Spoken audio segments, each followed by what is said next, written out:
What do you think is going to, what's the bold prediction that's on the top of your mind that you think is going to shock the football world this weekend? Of course, every week I love giving you guys something to really think about when it comes to being extremely bold, right? I played in the secondary. We take chances.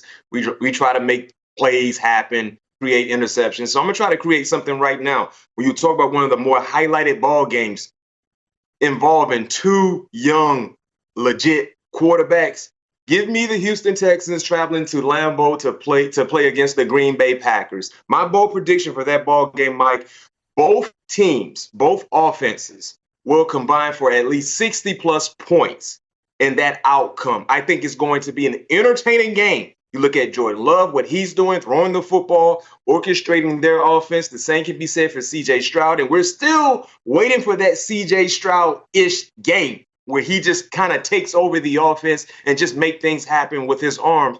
I think this is the game for CJ Stroud to put up video game-like numbers, most importantly, score points, and the same could be said for Jordan Love. We saw what he did last week. And right now, when you look at Jordan Love, Mike, it's safe to say there's no concerns with that knee injury he was dealing with earlier in the year. I think he's far removed from that injury. I think he's feeling as close to 100% if we've seen the entire season before week one. I think he's going to have a heck of a day as well. So that's my bold prediction. The Houston Texans, the Green Bay Packers will combine for at least 60 plus points in Sunday's matchup. I love that shout out. 47.5 points is the over under for that game. So that would be a big over. And I like it because these were the last two kind of QBs, obviously before this year's rookie class, to enter into that franchise quarterback territory. We saw them both do it last year. Obviously, CJ Stroud's a rookie, Jordan Love in his very first year as a starter. But I think both are really coming into their own. And now no Nico Collins. Obviously, he's been out the past couple weeks. He went on IR. But I don't think that really matters. The Texans have weapons for days. This will be the test, though, for this Packers defense. They've been playing a lot better of late. You saw it the past 2 weeks, whether it was the Rams, whether it was the Cardinals. They took care of business on that side of the football. But I think a lot of Packers fans are still kind of waiting for that shoe to drop. They've been burned too many times by defensive turnarounds to know that at some point the wheels are going to fall off. And I think against this Texans offense is one that they just present so many challenges. Is Bobby Slowick going to let them rip, right? I think that's the biggest thing. Are they going to, if the run game's not there? Because a lot of times this year, they have consistently tried to run the football, even when it's not working. Now, it's a lot better with Joe Mixon's in there than who they had prior to that. But I do think that's the biggest question to me is, do they just let CJ cook in this game?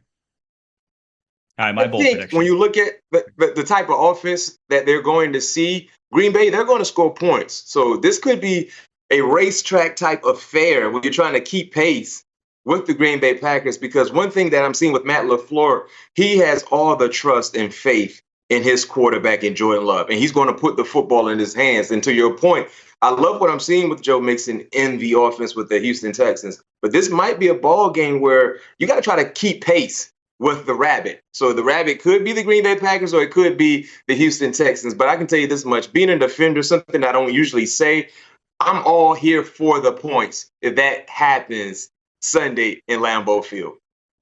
Well, with how the season started, I think we're all here for the points, man. This season points were tough to come by the first few weeks. It feels like offenses finally came around here. So I can see it. All right, my bold prediction. And I don't know if it's Super Bowl. This is one of the better teams in the NFL, but they're facing a red hot Ravens team. I think the Tampa Bay Bucs at home punch this Ravens defense in the mouth, continue their streak, 3 straight 30-plus point games now. They dropped 51 last week. I don't want to face this Bucs offense right now, the way Baker Mayfield's playing, the way this running game is playing, and the way this offensive line is playing for the Buccaneers. So I think Ravens go down to Raymond James, and I think the Bucs give it to them, put up 30-plus, go away with a victory, and stamp themselves atop the NFC South. And if that happens, you have to throw in Baker's name in the MVP conversation, if that happens. To your point, talking about having another 30-plus game, as an offense, you look at what he's done, because when they're scoring points, Baker is throwing touchdowns. They don't run the football in the red zone. They don't even really try to. And when they do, they don't really get anything done running the football. So they rely on Baker in the red zone to be smart with the football and to make timely plays. And if that happens, yes, you have to legit have Baker Mayfield in that MVP conversation in the first quarter of the season. And this is a huge opportunity for Tampa as well, because you look at where we see them in the NFC. If they can take care of one of the best teams in the AFC, you have to start putting respect on their name and what they can do moving forward. Outside of them having that hiccup a few weeks ago against Atlanta, this has been a very, very successful season, to say the least. But yeah, to your point, if they can score points against Baltimore and Baker outplays the leading MVP candidate, if I had to give a vote right now in Lamar Jackson, yeah, let's keep it. Let's go ahead and put some fuel on that fire. Baker Mayfield, MVP. And everybody knows about Lamar's legs. Baker's got 136 rushing yards on the season. He's doing a little work on the ground when he has to. Now, it's obviously not a big weapon in that offense. It's more like, hey, when things break down, he can make a play. But I just think now, if they have the running game we saw last week, and now obviously it could be an aberration. It was against New Orleans Saints. But I think when you just look at this offensive line and kind of what they've done, getting guard Cody Mock out in space a lot more. He's an undersized guard, really skinny, a guy that can really fly, though, on the end. He opened up a lot of those big plays we saw a week ago. I think they know they have something here with this kind of retooled offensive line that they drafted so many guys in recent years to improve. I think it's a unit that can move the ball still against this Ravens, although the Ravens do still have the best run defense in the NFL. So I will give that caveat that moving the ball against this Ravens defense is still going to be difficult, but I think they do a little bit more on the ground than most teams have done against the Ravens this year. Yeah, I agree. And I'll say this too. The Buccaneers run offense, they're better with Bucky Irvin and Sean Tucker. And the reason why, Mike, is because both running backs, they have a burst. You can see their burst instantly when they get the football in their hands. When you look at White, it kind of takes some time for him to get going. But instantly when Bucky Irvin, Sean Tucker, from what we saw last week, instantly when they get the football in their hand, they're hitting that X button on your PlayStation 5 controller. And they're moving full speed. And that improves the offense because me personally, being a former defender, give me the running back that doesn't have that type of burst. Because it's easy for us to swarm to the football. It's easy for us to kind of neutralize and keep containment. But when you have a running back that's quick and has a burst, like those two running backs that I mentioned, it makes everything go. So just think about how good Baker Mayfield could be, their offense can be, if they find a way to establish a legit rushing attack, which will provide balance. Because to your point, their success has pretty much been about throwing the football around the yard. Outside of last week's game against the Saints. But if they can kind of implement that into their game, that offense will be a real high-level offense when you talk about having balance. Yeah, I think I said maybe it was week 2 or week 3. I was like, I think Rachaad White's days are numbered as the number 1 in Tampa Bay. This Bucky Irving back, he's decisive, and when he decides, it just looks different than Rachaad White. Rachaad White just has this indecision, the way he runs, and I think you see it in the productivity. It's just Bucky Irving's been far more productive. So I like it. All right, we got Kyle Long. Kyle, what's going on, boys? Bold prediction for week 7 of the NFL season?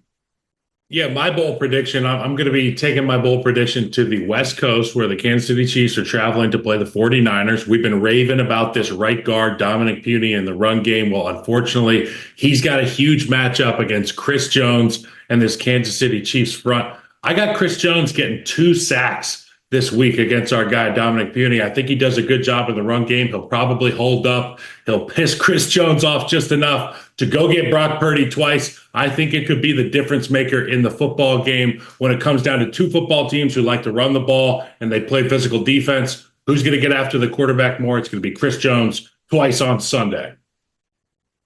I'm not going to let the Puni slander fly. This is the reason they drafted him, was for this game. Well, for the Super Bowl last year, and thinking you're going to play a team that has some interior pressure.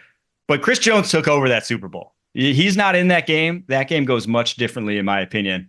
But also, I think if Dominic Puni's in that game might go much differently. He's been so good as a rookie. So I can't get on board with this one, Kyle. I just can't. I can't let it's got to be the difference maker, fly. Mike. You look for an X factor in that football game, and honestly, both these quarterbacks, I'm not even going to lie, with the current body of work from this season, it's hard to pick one of the two. I mean, I know if we're looking at the career, it's like the easiest pick in the world. You pick Patrick Mahomes without even thinking about it, but the X factor is going to come down to the line of scrimmage. Who can establish the run? Who can hold up in protection on third downs? Because you and I know, B-Mac, third down conversions is where it's going to come down to. You can run the football all day, but you got to throw it eventually. And when you do, who's going to protect? I got Chris Jones getting home twice.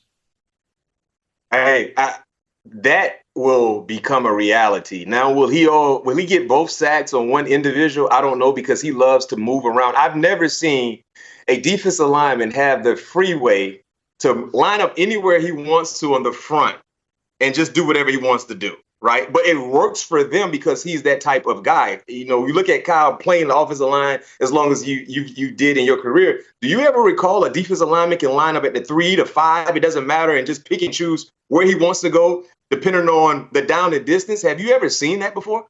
The only other guy that I can remember that did it with that relative of ease was a guy that wore number 99, and he's going to be a Hall of Famer. I work with him on Sunday. He goes by the name of J.J. Watt. We call it playing the piano. Only a handful of guys can hit all the keys. You know what I'm saying? And J.J.'s one of those guys, and so is this fella 95 in red. So I'm excited to watch him go. He drives people crazy. And I mean, I had to practice against him for one spring and summer, and I had enough, man. I was ready to go home after just that.